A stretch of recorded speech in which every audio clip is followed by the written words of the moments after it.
Hey guys, I'm Mindy and I am about to take you on all of my dives in short little segments for my whole trip on Blackbeard's Sea Explorer liveaboard. Let's dive into it.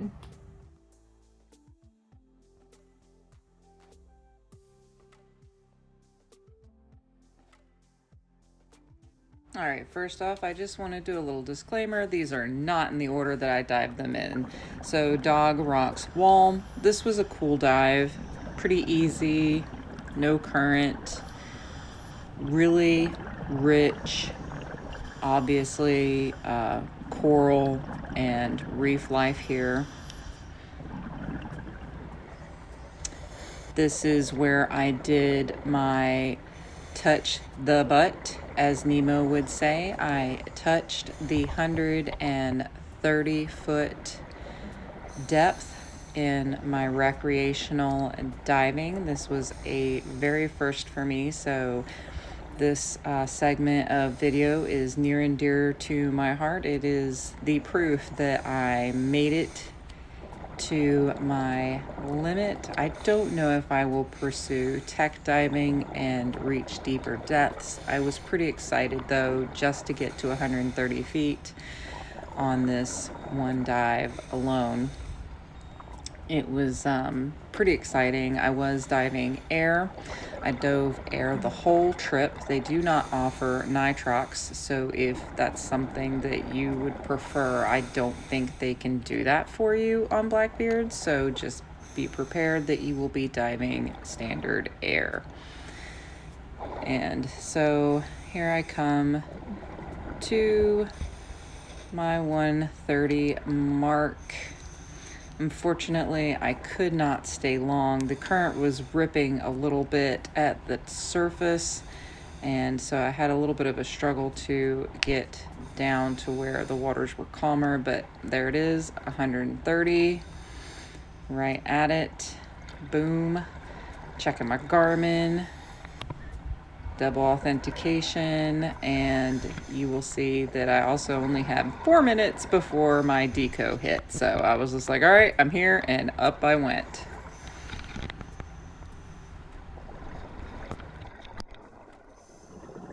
So after coming up probably to around the 60-foot, 65-foot mark, we got to swim in some of these cavernous, cavey, mazy system. I wanted to spend more time here, but I did not have the air left. So unfortunately, this was a much shorter dive than I would have preferred, because this section was so stinking cool. There's also a section here called the church, and I did not get to that either. So this is a list, or this is going on my redive list, because I would love to explore this area further and get to actually see the church. But hey, that's an excuse to go on another dive trip, right, dive buddies? Give me a like if you agree. Also, in the comments, let me know some of your favorite dive sites. I am always looking for new and fun places to go diving.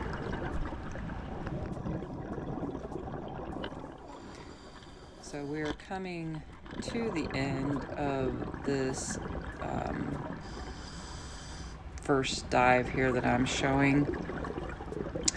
And I will take the time to mention that because these diving areas are narrow, it is very important to wear a rash guard, a wetsuit, some sort of skin protectant, because my dive buddy, actually, she was just diving with her bikini top on and her shorts, and she, I guess, just barely brushed up against some of this coral that's hanging out, and she had a really bad rash for several days after this dive. So it's always a good reminder to wear your protective gear when diving in the ocean.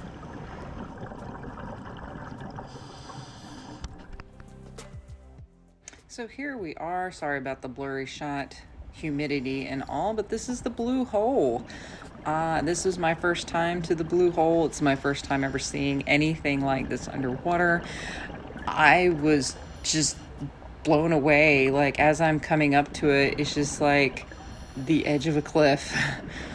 And we're all going to sink into oblivion as we go over. Like, it was just wow. I think they said that to the bottom of this hole is 176-ish feet, and then to the very deepest parts on the side is like 220. I only went down to about 75 feet here, and I was just floored at the feeling of the blue deep nothingness that was around me. Like, just wow. So there's my dive buddy. We are descending a little bit here together, and you can kind of see the wall edge here. Not the clearest of water on this day, but still really, really good shot. So this is my dive buddy and her son. This shot was so cool. They pulled together, looked up at me, and waved goodbye as they sunk into the abyss of the Blue Hole. Bye, guys. This shot I just loved. There were so many divers below me. I got into the sea of bubbles. So much fun. Hi, guys. I'm gonna blow y'all a kiss here in just a second. There you go. So I was lucky enough that I didn't dive down into the hole, and I got to see my very first loggerhead turtle, and there he is in all his glory. I'm kind of far away from him, but he was ginormous. I could not get over the size of that turtle. And here is just some of the reef that was growing up around on the outside edge here of the Blue Hole. And here again is the contrast of the floor and not the floor. And we also found this guy sleeping here in the sand. He was very cozy. We decided not to disturb him. So now we're getting to go on the Austin Smith shipwreck and shark feed. Ta-da! I'm presenting to you the shipwreck here. This was kind of cool. I haven't done many shipwrecks, so this was the largest one that I have personally been to so far. It's kind of neat. I liked the way they set up here for the shark feed, and here we all are, getting ready and prepared, cameras in hand, for viewing our shark feed. It's pretty exciting. We're all watching off into the distance, waiting for the dive master to bring in the chum popsicle, as she kept calling it. And here she comes. Her name is Kata, and or Catalina. She is swimming towards us now with the frozen chum there on the line. That's what that ball is. And if you've noticed, there is a shark swimming around with some fishing line and a hook caught in his mouth. That does end up becoming a problem during this dive. But this was my first shark feed experience. I wouldn't say that it's like something that I would always seek to do, but it was part of the experience on the Sea Explorer, and I was happy to enjoy my first viewing of a shark feed. So at some point that shark did get entangled in the line there, and so he was caught on it, and so Catalina ended up getting my dive knife that I had brought with me, and she did eventually end up cutting the shark free along with some help from another dive master, Anya. It was, we were all real happy that, they were able to get the hook out of the shark's mouth and set him free, and, nobody was hurt, nobody was injured. So we were all very, very happy about the overall outcome. It was kind of sad to see that shark, suffering with the hook in his mouth. Who knows how long he had been running around carrying a hook and line. The line was about twice his length. So I'm just glad we were able to help him out, and he didn't suffer too much. So you can see here, that's the shark as he's pulling the chum around. It's just like stuck. This had gone on for a while before they started asking all of us divers for a knife, and I was one of, I don't know, there's probably 20 of us down there that had a knife on us. The other dive master, she ended up assisting with her knife as well to get it done. I was kind of surprised that more divers didn't have a dive knife, but, you know, always be prepared. So after the shark feed, we had an opportunity to explore the wreck some more and hunt for fresh shark teeth. Some of my group did find some freshly found lost shark teeth. I did not. If you're wondering, those the fresh ones tend to still be white, while the fossilized ones are black. The shipwreck was kind of cool. Not like a whole lot to really, get into, and I was not about to go up in there because that didn't look safe, but it was fun to explore just the same. All right, next up we did the Smugglers Plane. This plane was used by one of Pablo Escobar's drug cartel runners. So that's a little history about the plane and the wreck itself. This was pretty cool. This was my first plane wreck that I have had the chance to dive. I loved seeing all of the fish just kind of hanging out here around the plane. So the whole plane is obviously not intact, but that's because they had checked it for drugs even after it had sank. So it is why it does not look like a whole plane. I don't know how long it's been down there, but the growth on it already is pretty cool.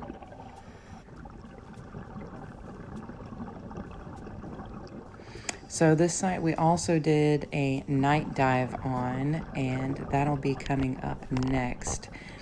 Seeing this dive site first during the day and seeing all the life going on around it, and then getting to see it at night was really something.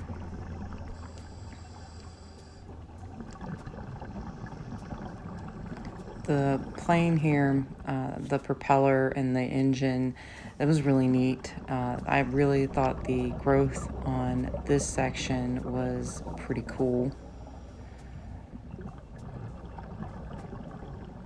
It just amazes me how wildlife takes over when things are left alone, be it underwater or out in the woods in nature, just in general, how wildlife just takes over what our man-made items are.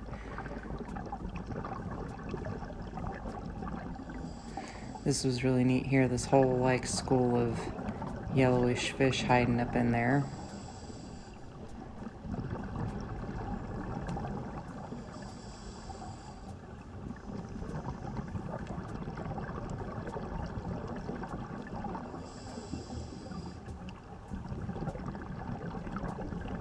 So again, this was a really fun wreck to dive. Not a whole lot to see after you kind of been over the whole thing once, because there's not anything else really in the area outside of the plane, but it does have, lots of fish. I was told that there is an eel that lives on this wreck. I did not see the eel on this dive. There was a stingray that we saw that lives on the wreck. And then obviously all these fish. At night there were some really big monstrous fish that got up in the wreck to sleep at night. I think I got shots of one of them, but it's kind of hard to see because obviously it was at night, but it's still pretty neat. Those little guys were kind of cool. I'm not sure what kind of fish that is. If you know, leave a comment below.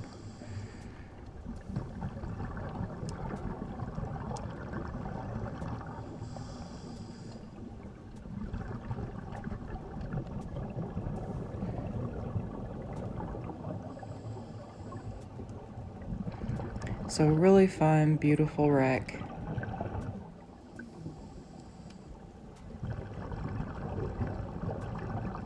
Really enjoyed the dive overall. And here's our stingray friend.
Here we are getting into the night dive. So this was my very first night dive. I really got a kick out of this. It was super creepy and eerie being down there with the plane wreck at night. Even though I had just dove it in the daylight, it definitely gave it a different feel being in the water with it at night. It's funny how the lack of light can change the way you see and perceive things. I really got the full, there's our stingray again. I caught him sleeping. I disturbed him a little bit, didn't mean to. But it was super creepy and eerie for me because I was the first diver on the site. The other divers were having a little bit of a trouble finding the site, but I had got to it first. And so I kind of had it all to myself for a few minutes waiting for everybody else to kind of catch up. It was only about 20 feet down, so it was a pretty shallow wreck. But super cool. There's a lionfish hiding out there.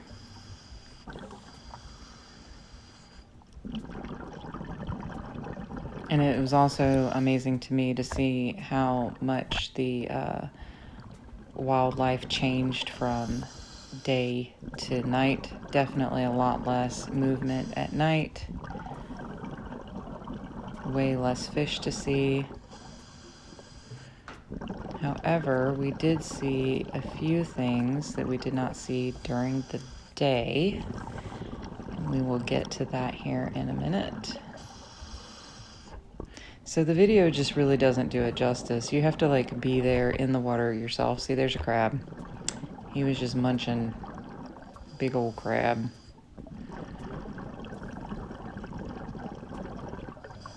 And there's the ray again. He kept trying to get away from me and I kept swimming around and running back into him. Poor thing. Disturbed his sleep that night.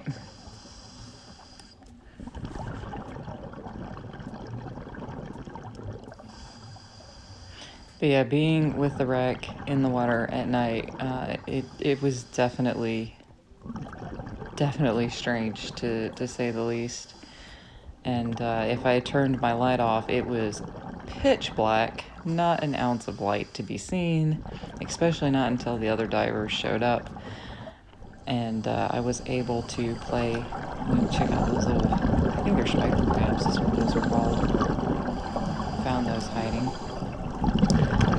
But I even got to play with some bioluminescence because I was there by myself. I turned off my light. I didn't get footage of that because it's kind of hard to catch on the camera, but that was kind of cool. So you would turn off your light and you would just move your arms around in front of you and it's like stars. being surrounded by moving swirling stars. It was really quite beautiful. So as you can see, the other divers finally found me, finally caught up.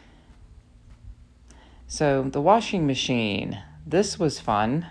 I got no footage because we were encouraged not to bring anything unnecessary, and it ended up being on the gentle cycle. No real current or tumbling at all. And we went to the Rocky Dunes, or Dundas, I'm sorry, Rocky Dundas. This is a really pretty, vibrant dive site. One of my favorite things about diving off of the Exuma Islands was the clarity of the water. Just like, wow.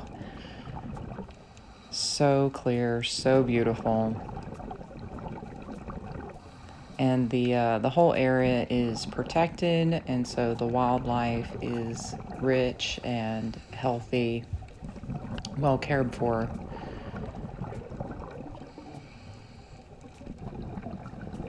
So here is our cave entrance coming up. This was a lot of fun.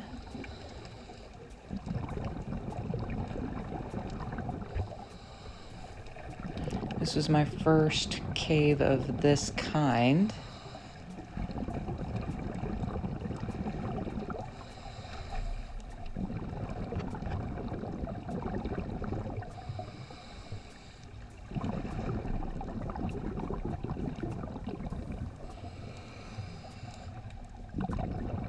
And this cave was accessible by just free diving if you had wanted to, but we were planning on just diving after the initial cave stop, so that's why we brought in our dive gear.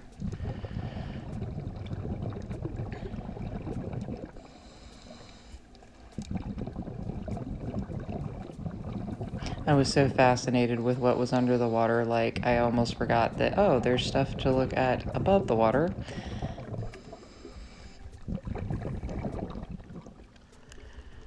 And here we are in the beautiful cave here, just gorgeous.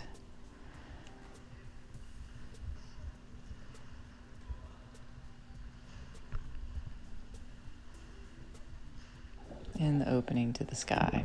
All right, and we are done with that, coming back out of the cave.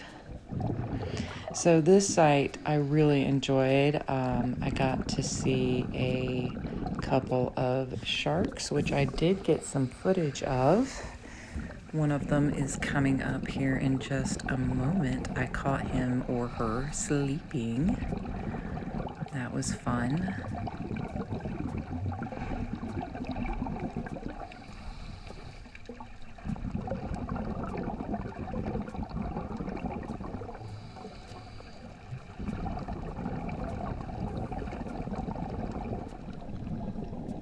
And there it is, sleepy shark.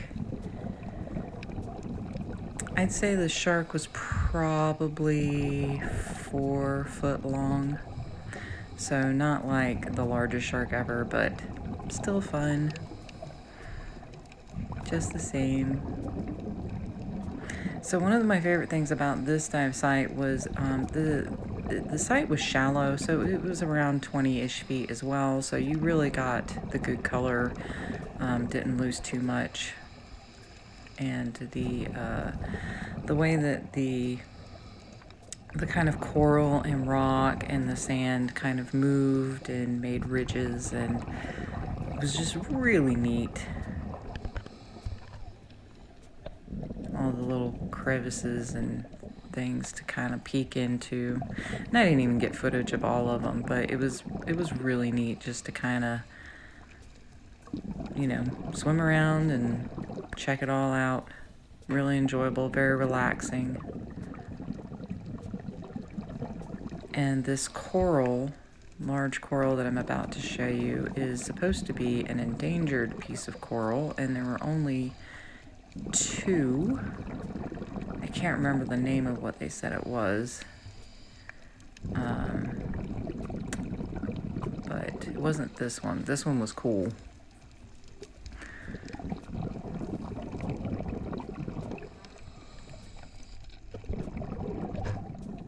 Okay, So here is the special piece of coral. Kind of looks like antlers, elk antlers or something. So supposedly there's only 2 in the Exumas or in this section of the world or something. So it was kind of cool to see that and check that out.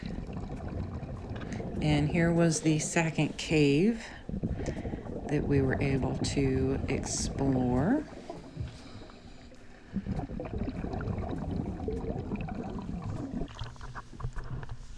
So this one was much darker than the other one, but just as neat.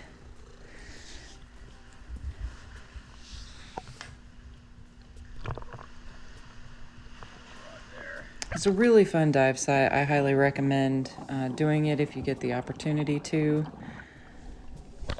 And there was the second shark I saw, swimming away, totally not interested in us. We had seen him sleeping, and by the time I turned my camera on, he was like, I'm out of here. Y'all woke me up. Just some really pretty coral here that I saw that I don't normally see. It was just unusual.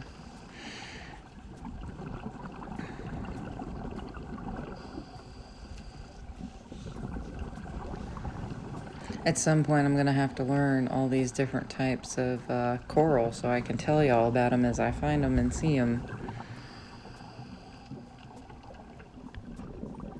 So here's 2 crabs. They were being more active until, of course, you know, I turned the camera on and then they were shy. All right, on to Wall City.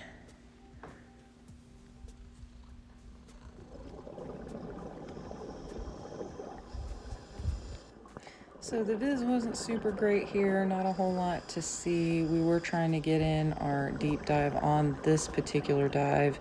We did get to, I think I show like 93 feet on this dive. So it was fun, but not a whole lot there to see. All right, and this one was a lot of fun, the 3 peaks. So this was our transition dive. A transition dive, if you aren't aware, is when you start at daylight and dive through until it becomes dark. So we stayed on the dive site. I think the dive lasted about an hour. And it was really cool getting to do my very first transition dive. So as you can see, we're already starting to lose the daylight and it is getting darker. By doing the transition dive, it was much different than, you know, diving it at full daylight and then diving it in full darkness. It definitely wasn't nearly as creepy. Maybe it was because it wasn't a wreck and it's just a reef. I don't know. But it was really cool. I really enjoyed this transition dive. I would totally do more transition dives in the future because it's really neat seeing the landscape change. So we've just about lost all of our light at this point. It does get a little bit darker. My only thing with the night dives that I did on this trip, I didn't really get to see anything like super cool. I missed out on the octopus that someone had seen on a previous dive. So that was kind of sad. So here we've lost pretty much all of our daylight now. There's a really big fish over there. There he is. He was cool.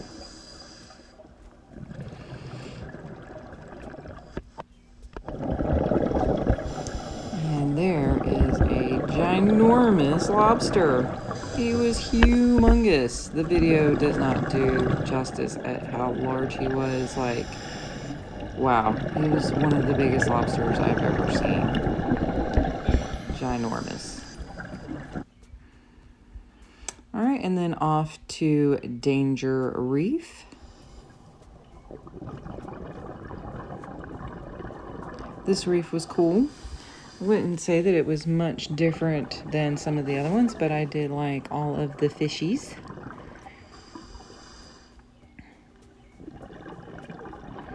So that line there is a mooring line to the dive site that some of the boats use. So they'll send a diver down to grab it and then take it up to the boat.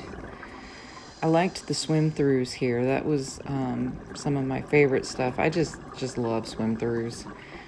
They are my absolute favorite things. Definitely gives you more of that kid-like adventure explorer feeling.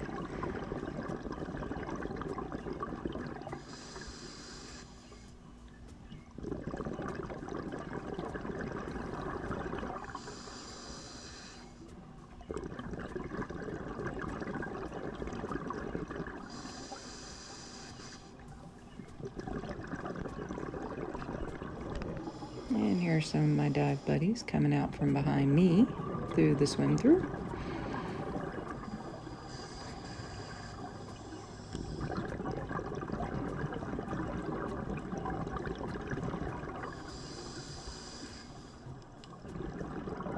And here we are going to swim through number 2.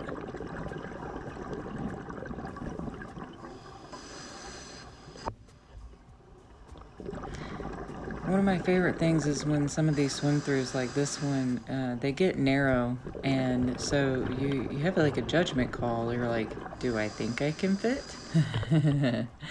Because believe it or not, divers do get stuck going through the swim throughs. I felt pretty confident that I could get through this one though. You just have to go slow and take your time.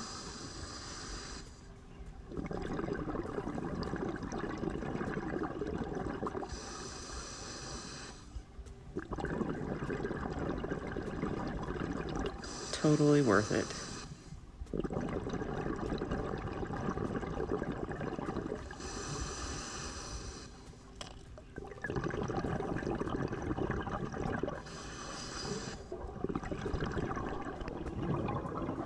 Now up here, there's this really great big black grouper. I'm just trying to catch a peek of him.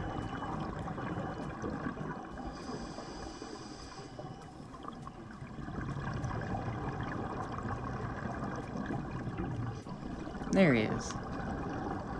So pretty. He was huge. He was easily 2 feet, 3 feet. Really big fish. And then there's a barracuda. Oh yes, Mr. Barracuda. He came out and hung out with us several times. He even followed us through one of the swim throughs. I did not get footage of that because it was in between a couple of divers behind me. But he was a lot of fun. He was very interested in us and hanging out. He didn't hurt nobody, didn't bother nobody, but he was just happy to hang out with us. And then there's a shark. Came to say hello at the end of the dive while we were doing our safety stop. Just remember, just because you're doing your safety stop, the dive does not end. More fun things can happen. So the shark was just kind of like hanging out, seeing what we were up to, only mildly curious about us. Here I am taking my fins off, going up the line to get to the boat, watching this shark swimming below me. Fun stuff. Just loved it. All right, Jeep Reef. So this was a really fast, ridiculous drift dive that did not go as planned, but that happens sometimes in diving.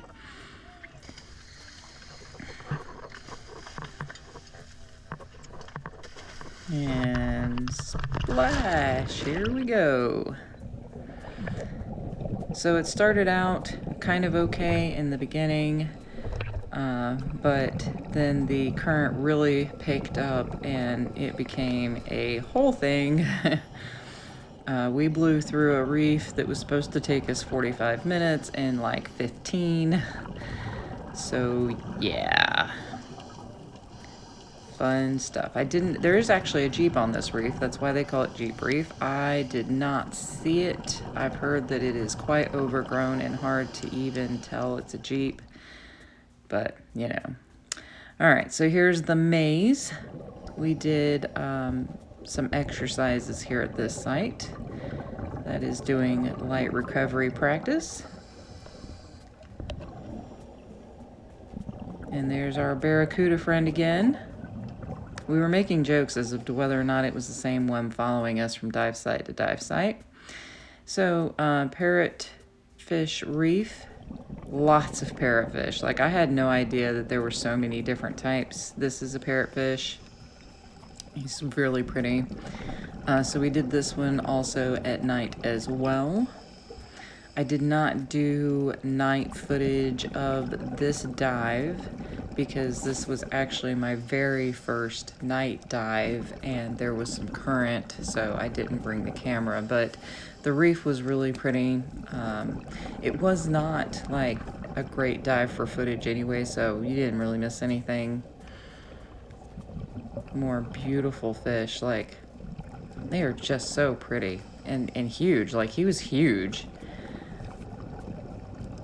It's funny, like, I see it here looking at it in the video, and like you're seeing it, but he's like a 2 foot long, large, ginormous fish. Just like, wow, such a big fish.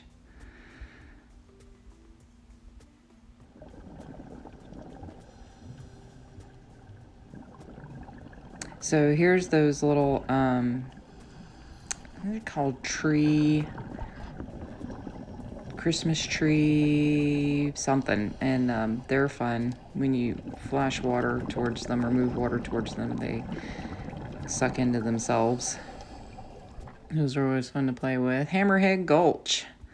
No hammerheads here, unfortunately. Some really pretty coral though. Like, look at this stuff. And there's the Christmas tree things. Boop, there they went. It's so much fun.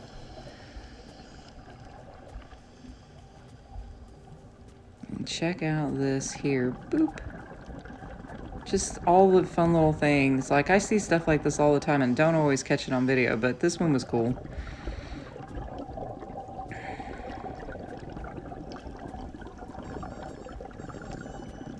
And again, look at all that beautiful clear water. And check this guy out. Like, he was big too. Like, he was huge. He was easily a 2 foot, 3 foot fish.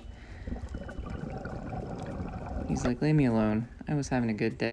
So a big shout out to my dive buddy here, Suzanne. She really made the trip just wonderful. It wouldn't have been the same without her and her son, Ryan. So I hope y'all enjoyed all of these little tidbits and just the little bits of the dives. Some of them were obviously longer than others, but I felt like some of those were more interesting. So I wanted to share those with you. Remember to like and subscribe. I have so much coming up. Dives. I'm gonna do the dive at Epcot. I can't take you like in the tank with me, but I'm gonna get my husband to do an outside kind of shot thing, and I'll tell you all about Dive Quest. So that's coming up pretty soon. I'm really stoked about that. So that's something I've got coming up for my fellow divers that watch. And then as far as my other folks that watch, just stay tuned. I've got lots of great stuff coming up. Disney cruise coming up, Halloween on the high seas. Oh yeah, maybe an extra dive in there. We shall see. Stay tuned, and until the next time, guys, shake, tail, feather.